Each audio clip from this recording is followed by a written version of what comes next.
हरे कृष्णा। संजय जी कहते हैं, राजेंद्र, तदंतर कौरवों का सृंजियों के साथ घोर युद्ध आरंभ हो गया, जो देवासुर संग्राम के समान भय बढ़ाने वाला था। पैदल, रथी, हाथी सवार सभी पराक्रम दिखाते हुए एक दूसरे से भिड़ गए। उस युद्ध स्थल में शिक्षा प्राप्त रथियों ने घुड़सवारों और पादर रक्षकों को अपने बाणों से मारकर यमलोक भेजना आरंभ कर दिया। कितने ही धनुर्धर पुरुष महारथियों को घेर लेते और एक एक पर बहुत से योद्धा आक्रमण करते और उसे यमलोक पहुंचा देते। महाराज, कई हाथियों ने क्रोधपूर्वक बहुत से बाणों को वर्षा करने वाले किसी रथी को सब ओर से घेर कर मार डाला। जैसे हिमालय के शिखर की चौरस भूमि पर रहने वाले हंस नीचे पृथ्वी पर जल पीने के लिए तीव्र गति से उड़ते जाते हैं, उसी प्रकार चामर शोभित अश्व वहां सब ओर से वेग से भाग दौड़ कर रहे थे। घोड़ों की टापों के शब्द, रथ के पहियों की घड़घड़ाहट, शंखों की ध्वनि, ये सब गूंजती हुई पृथ्वी को गुंजाती सी प्रतीत होने लगी। टंकारते हुए धनुष और अस्त्र शस्त्र के समुदाय, कवचों की चकाचौंध, कुछ भी कहीं भी सूझ नहीं पड़ता था। गिरे हुए रक्त रंजित मस्तकों से पृथ्वी ऐसे शोभा पा रही थी मानो वहां स्वर्णमय कमल बिछे हों। उस महासमर में कटी हुई नरेशों की जांघें हाथी की सूंडों के समान प्रतीत होती थी। उनके द्वारा वह सम्रांगण पट सा गया था।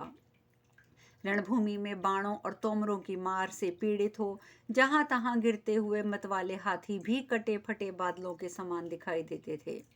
सवारों सहित धरती पर गिरे हुए घोड़ों के पहाड़ों जैसे ढेर यत्र तत्र दृष्टिगोचर होने लगे। उस समय रणभूमि में एक रक्त की नदी बह चली थी, जो परलोक की ओर प्रवाहित होती थी। वह भयंकर नदी शूरवीरों के लिए हर्षजनक और कायरों के लिए भय बढ़ाने वाली थी। कौरवों और सृंजियों के समुदाय से वह व्याप्त हो रही थी। परलोक की ओर ले जाने वाली उस अत्यंत भयंकर नदी को परिग जैसी मोटी भुजाओं वाले शूरवीर योद्धा अपने अपने वाहन रूपी नौकाओं द्वारा पार करते थे। इस प्रकार वह भयानक युद्ध सारी मर्यादा को तोड़कर चल रहा था। उस समय अर्जुन और भीमसेन के शत्रुओं को मूर्छा सी आने लगी थी। नरेश्वर, उनकी मार पड़ने से आपकी विशाल सेना मदमत युवती की भांति जहां तहां बेहोश हो गई थी। उस कौरव सेना को मूर्छित करके भीमसेन और अर्जुन शंख बजाने और सिंहनाद करने लगे। उस महान शब्द को सुनते ही धृष्टद्युम्न और शिखंडी ने धर्मराज युधिष्ठिर को आगे करके मद्रराज शल्य पर धावा कर दिया। शत्रुओं को संताप देने वाले नरेश, वेगशाली वीर माद्री कुमार नकुल सहदेव विजय की अभिलाषा लेकर बड़ी उतावली के साथ राजा शल्य पर चढ़ आए। भरत श्रेष्ठ विजय से उल्लासित होते हुए पांडवों ने अपने बाणों की मार से आपकी सेना को बारंबार घायल किया। वहां आपके योद्धाओं में महान हाहाकार मच गया। भागे हुए योद्धाओं के पीछे महामनस्विनी पांडव वीरों की ठहरो ठहरो की आवाजें गूंजने लगी। भारत, युद्ध में परस्पर विजय की अभिलाषा रखने वाले क्षत्रियों से पांडवों द्वारा पराजित होकर आपके सैनिक युद्ध में अपने प्यारे पुत्रों, भाइयों, पितामहों, मामों, भांजों और मित्रों को भी छोड़कर भाग गए।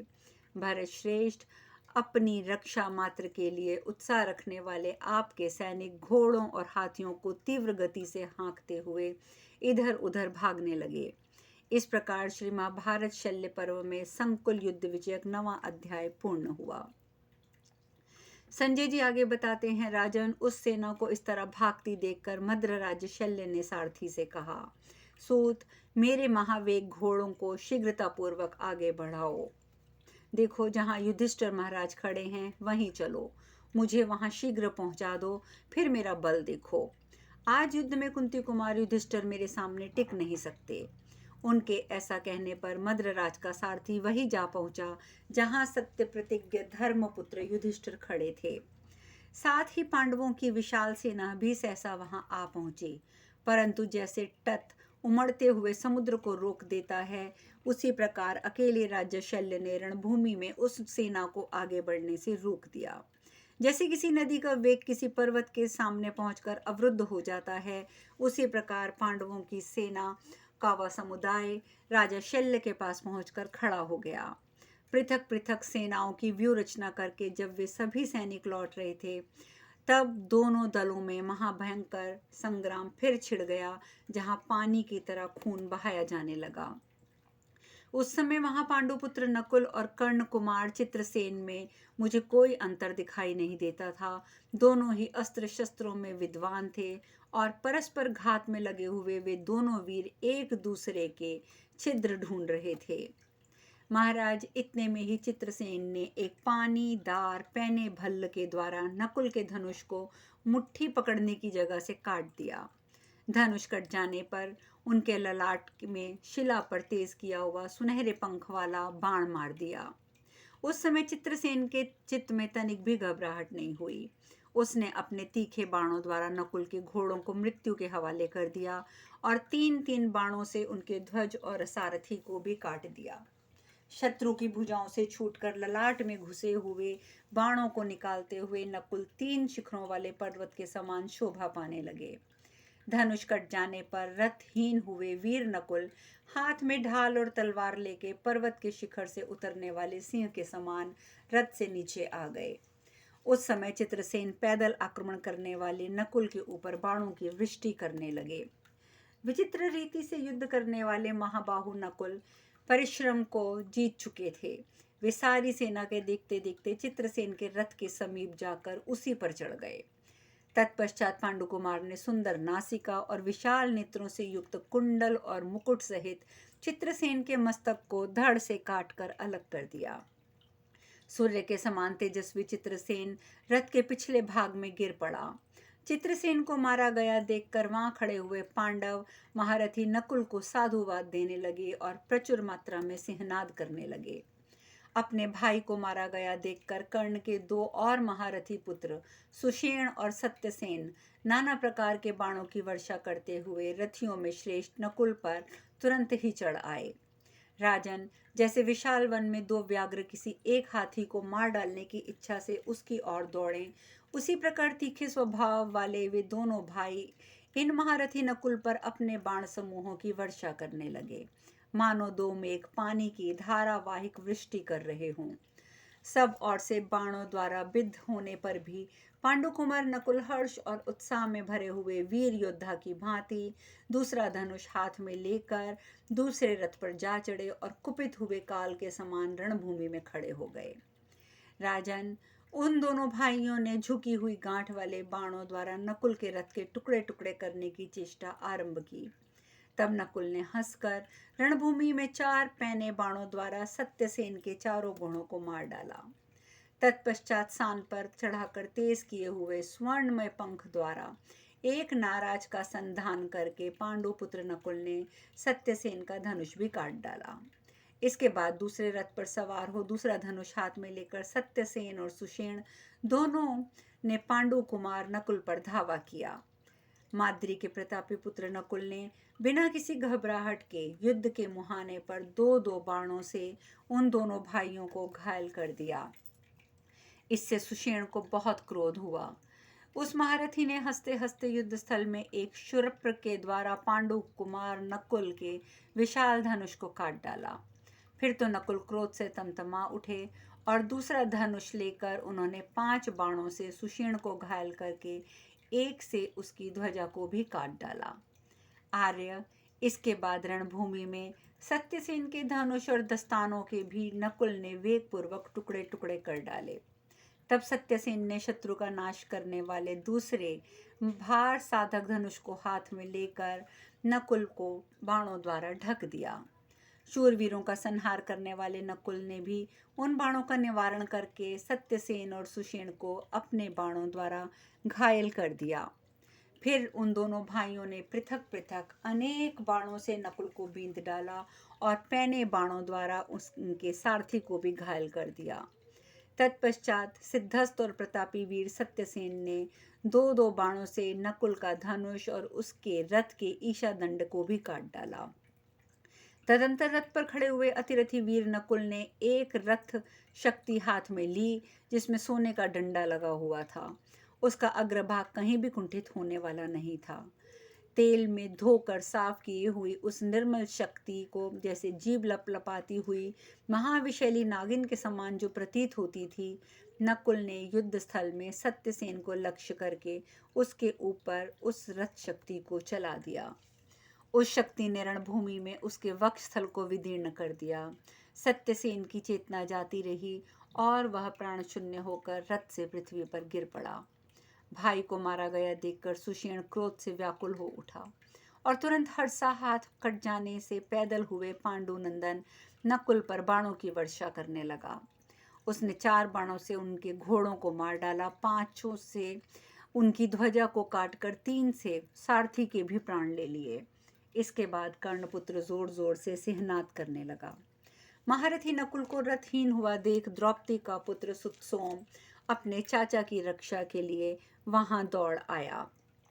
तब सुतसोम ने उस रथ पर आरूढ़ हो भरत श्रेष्ठ नकुल पर्वत पर बैठे हुए सिंह के समान सुशोभित होने लगे। उन्होंने दूसरा धनुष हाथ में लेकर सुषेण के साथ युद्ध आरंभ किया। दोनों महारथी बाणों की वर्षा करके एक दूसरे से टक्कर लेते रहे।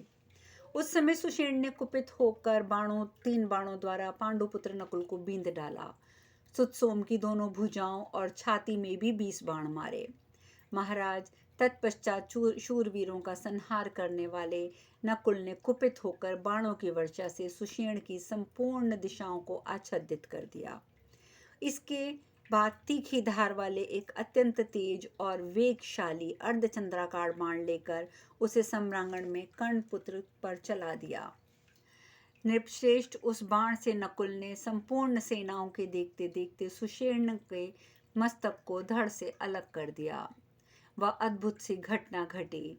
महामनस्वी नकुल के हाथ से मारा जाकर सुषेण पृथ्वी पर गिर पड़ा, मानो नदी के वेग से कटकर वृक्ष धाराशायी हो गया हो। भरत श्रेष्ठ, कर्णपुत्रों का वध और नकुल का पराक्रम देखकर आपकी सेना में भय समाता गया। उस समय रणभूमि में शत्रुओं का दमन करने वाले वीर सेनापति प्रतापी मद्रराज शल्य ने आपकी सेना को संरक्षण दिया। राजाधिराज, वे जोर जोर से सिंहनाद और धनुष की टंकार करते हुए कौरव सेना को स्थिर रखते हुए रणभूमि में निर्भय खड़े रहे। सुदृढ़ धनुष धारण करने वाले राजा शल्य से सुरक्षित होकर यथाशून्य हुए आपके सैनिक समर में सब ओर से शत्रुओं की ओर बढ़ने लगे। नरेश्वर, आपकी विशाल सेना धनुर्धर मद्रराज शल्य को चारों ओर से घेरकर शत्रुओं के साथ युद्ध करने के लिए खड़ी हो गई। उधर से सत्यकी, भीमसेन, माद्री कुमार, पांडुनंदन नकुल, सहदेव, शत्रुदमन और लज्जाशील युधिष्ठिर को आगे करके चढ़ आए।